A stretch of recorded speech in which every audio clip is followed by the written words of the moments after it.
Le secret de l'œil d'Horus. Dans l'Égypte antique, sous le règne du grand pharaon Amenhotep III, un jeune scribe du nom de Khaemouaset vivait à Thèbes, la ville sacrée des dieux. Il était le fils d'un prêtre d'Amon et avait grandi entouré de rouleaux de papyrus et d'inscriptions hiéroglyphiques gravées sur les murs des temples. Mais au-delà des récits officiels, ce qui le fascinait par-dessus tout, c'étaient les légendes interdites, celles murmurées dans l'ombre des colonnes par les anciens sages. L'une d'elles parlait d'un artefact légendaire, l'œil d'Horus, un bijou sacré que l'on disait capable de guider l'âme du pharaon vers l'au-delà et d'accorder la vie éternelle à celui qui le possédait. Mais ce puissant talisman avait disparu depuis des siècles. Certains disaient qu'il avait été caché dans un temple oublié, enfoui sous les sables du désert, attendant celui qui saurait le retrouver. Une nuit, alors qu'il travaillait à la grande bibliothèque du temple d'Amon, Khaemouaset fit une découverte qui changea son destin. Sous une pile de rouleaux anciens, il trouva un fragment de papyrus jauni par le temps.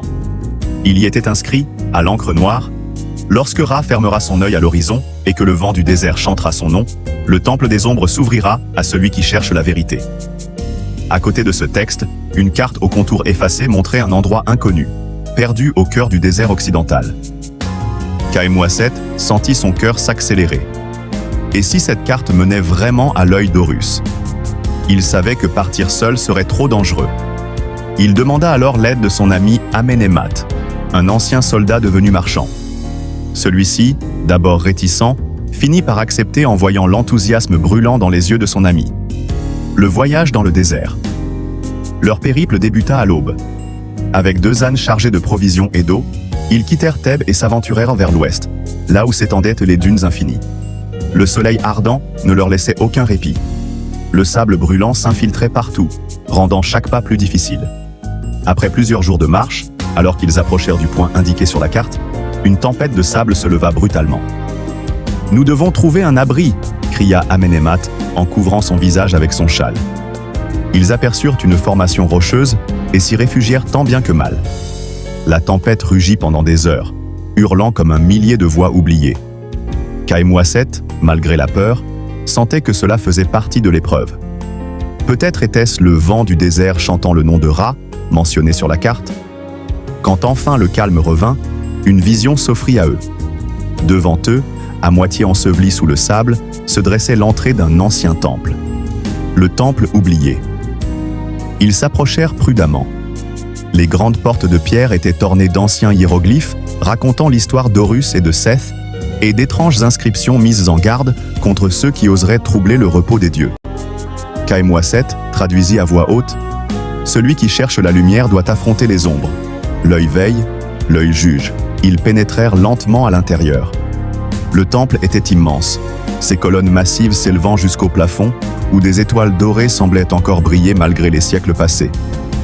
À mesure qu'ils avançaient, des fresques racontèrent l'histoire de l'œil d'Horus, et des statues au regard perçant semblèrent les observer. Soudain, une dalle sous les pieds d'Amenemhat s'enfonça légèrement. Un déclic sinistre retentit. « Attention !» s'écria Khaemouaset. Un mécanisme s'activa et des flèches de pierre jaillirent des murs. De justesse, ils se jetèrent au sol. Ces anciens Égyptiens ne plaisantaient pas avec la protection de leurs trésors, murmura Amenemhat en se relevant. Après avoir échappé à d'autres pièges, ils arrivèrent enfin dans une salle circulaire. Au centre, sur un autel de granit noir, reposait un bijou d'une beauté inouïe, l'œil d'Horus. Il était sculpté en or pur, incrusté de lapis lazuli et d'obsidienne, et une étrange lumière semblait en émaner. Khaemouaset sentit un frisson lui parcourir l'échine. Lorsqu'il tendit la main pour le toucher, une vague de vision l'envahit. Il vit le pharaon Amenhotep III, assis sur son trône, tourmenté par la peur de la mort.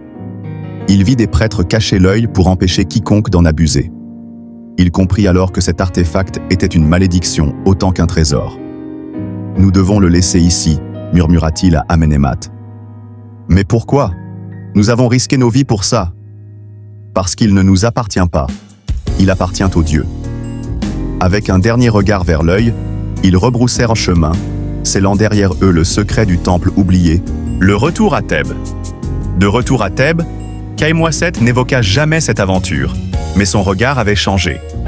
Il comprit que la vraie sagesse ne résidait pas dans la possession des trésors, mais dans le respect des mystères du passé. Il consacra le reste de sa vie à l'étude des anciens textes, devenant l'un des plus grands scribes d'Égypte. Quant à Eudorus, il resta perdu sous les sables du temps, veillant en silence sur ceux qui osaient s'aventurer trop près du pouvoir des dieux.